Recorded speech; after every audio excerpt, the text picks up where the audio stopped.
So hi, Michelle. I'm Sarah from The Upcoming. Such a pleasure to be able to speak to you. How are you today? Pretty good. Good to see you. Nice to chat to you.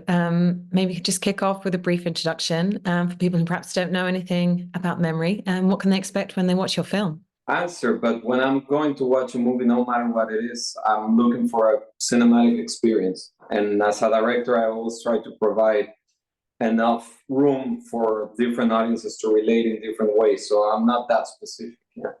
Hmm. And gosh, your filmography has been so diverse, and you've never been afraid, I guess, to tackle really difficult topics. But perhaps what made you want to make this film? Where did the idea of the setting come from? These characters? What was the initial inspiration? The class reunion was the same. Sorry, the class reunion was the first thing that came to my mind. Somehow I had this idea, this thing on my mind where two supposedly classmates would meet many years later, and he starts following her, and she's clearly uncomfortable, and there's a story there, and there are reasons for her to be uncomfortable, and I started wondering who these characters were, and I slowly found out they're two broken people, and I'm always interested in people that are not trying to be perfect, people that are dealing with real problems like most people in the world. And slowly the film came to me. At first I thought it was going to be some sort of revenge movie, and then because I was, I guess, some sort of peaceful moment in my life, it turned into something else, some kind of love story. And what an incredible cast, and right at the center of it, Peter Sarsgaard and Jessica Chastain. Now, did you have these actors in mind when you were writing? And how did you decide to cast them and put those two together? I actually was, to your surprise, I guess, wanting to shoot in London, and I was scouting and all there. And then the opportunity to shoot with Jessica came through my agent and her agent talking together. But I gotta say, she wasn't on my mind. Also, she's, a Hollywood star. Very quickly, I learned that she's more than that. She's a terrific actress and a great collaborator, but she's still a Hollywood star. So my agent and her agent did a good job at putting us together. And by the time we spoke on Zoom, it took us like 20 minutes to see that we were very much on the same page. And she had seen my movies and read the script and really wanting to do everything my way, which is all a director needs.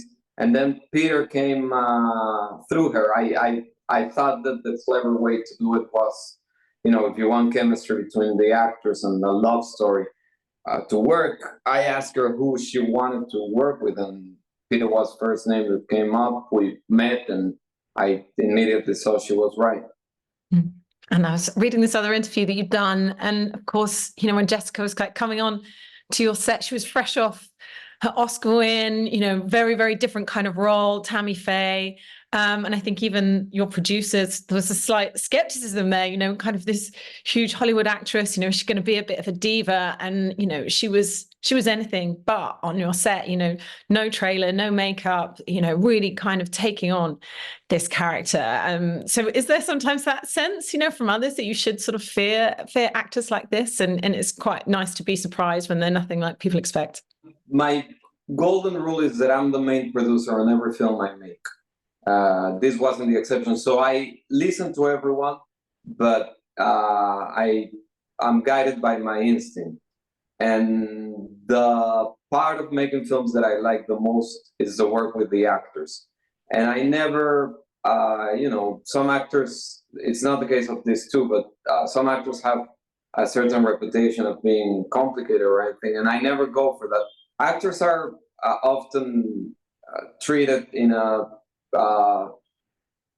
treated the wrong way. So then you bring the worst out of them, and then people talk bad mouth them. But it's in many cases because the director is not doing the job correctly, or over directing them, or who knows what. I try to make a film every year, and I am always looking forward to working with the actors and always satisfied because I had just shot a film the year before. So it's not like I'm imposing on them. And they like working with me, most actors. So Jessica was fantastic, and Peter and every other actor. But I think it's mainly because I listen to them and I treat them in a very respectful way. And both of them just bring such committed performances with so much nuance. And like you were saying, there is this sort of incredible chemistry between the two of them. What was it like being on set? What were some of the highlights, but maybe some of the challenges along the way? Challenges of being on set.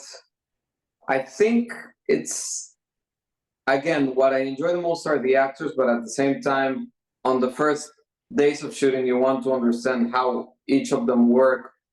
And it was interesting to see that Jessica and Peter were pretty much never talking to each other on set. They were only shooting the scenes, and then Jessica would go do her thing, and Peter was hanging around.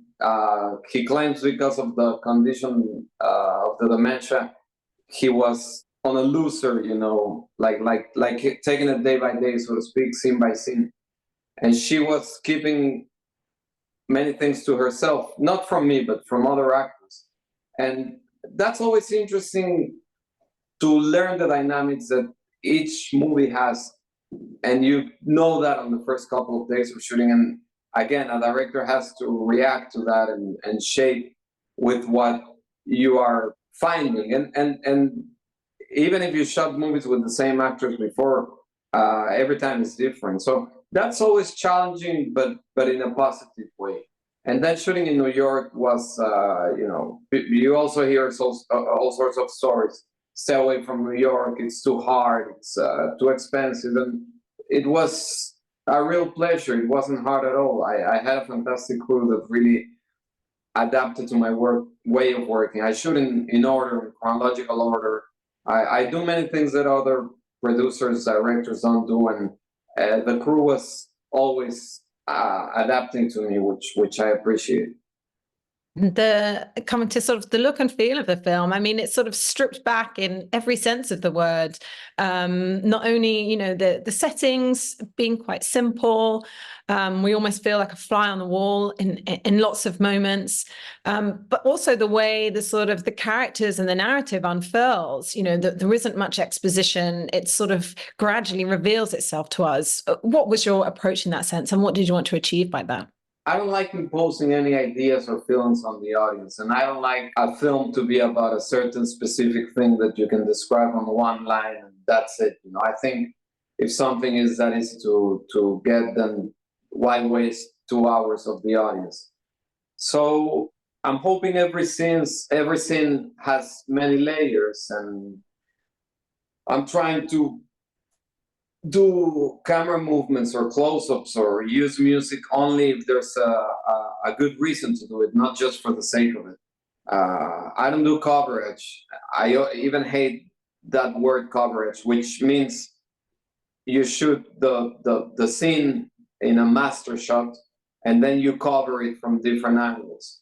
And the word is kind of mediocre because it means you're covering, I don't know what you're covering, like covering from what's your fear. So I just shoot the scene from the correct angle. If I have to cut, I cut. If not, I don't. I use music only if there's a good reason and something specific I'm doing.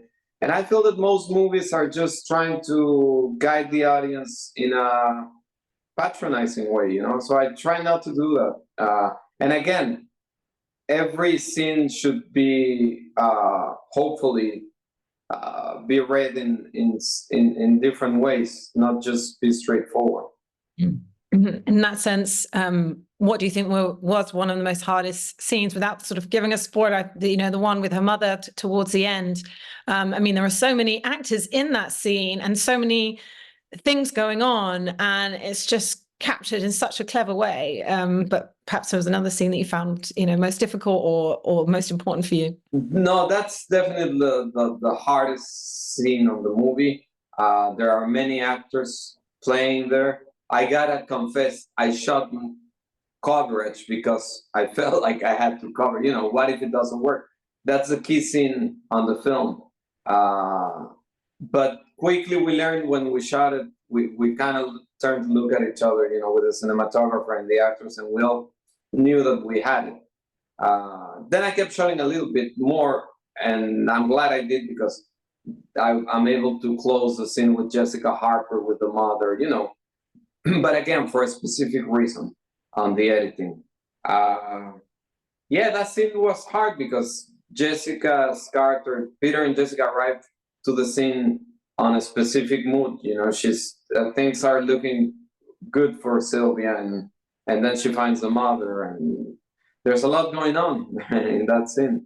So that was challenging, but there's no magic. Without actors of this stature, you can't pull it, or it's a lot harder. They were following a very precise scene scripted, you know, the dialogues are all there beforehand. Then you have all the intimate scenes, you know, the bed scene, the shower scene, and you just hope that the actors are gonna do it properly, and we communicate even without talking, and those are always tricky because you don't want to turn those into just sex, you know, fake, you know. You want real feeling there, and not only feeling, but for example, when they finally get in bed, everything that's going on Jessica's face is amazing, you know. And that's the best part of making a film, to be surprised by these actors that are always doing exactly what's on the page, but in ways that I couldn't imagine, you know. They value every word on the script, and they make the most out of it. And even if I'm the sole writer, I'm surprised, and that's very nice. And of course, you're going to be working, or you've already shot your next film together again, Dreams. Maybe you can tell us a bit about that, but also your work. I know you've been producing other films, you know, supporting other kind of Mexican filmmakers, Mexican cinema. Yeah, we produce at the company with my partner, Erendira, who's a young, fantastic producer. We've been together like for 5 or 6 years, and we already made like 12 movies or something. We are trying to make the films we like watching.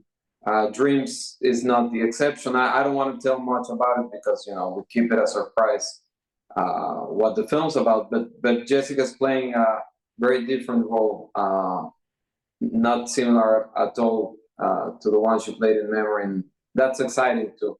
And there's also a ballet dancer that's not an actor who's playing a very interesting role. You'll see it. And just very quickly, you know, the takeaways from this film and the fact that it has connected so well with audiences. It feels like it's such a specific story, but there's something very universal about that need for connection. And it seems that that idea of memory, his loss of memory, her need to kind of have a bit of a fresh start, creates this sort of blank space that they can just be together. What do you think it is that's really connected with people? People want to see real characters on screen, as good as the ones you read on good books. But that doesn't happen so often because this type of movie cannot be produced, I believe, or can hardly happen if there's a studio involved or a streamer, because they tend to just go to the easy formula, you know, solution. So I think people connect because they appreciate the characters, and also because it's not predictable. I don't know what you think, but because I write without those genre formula guidelines, it's not predictable, hopefully, and I think that provides a gratifying experience. Yeah, absolutely. Well, thank you so much for sharing all that with me, and I can't wait for everyone else to have the opportunity to see Memory. Thanks so much. Lovely to chat to you. Thank you. Thanks so much. Thanks. Have a great day. Thank you. Bye.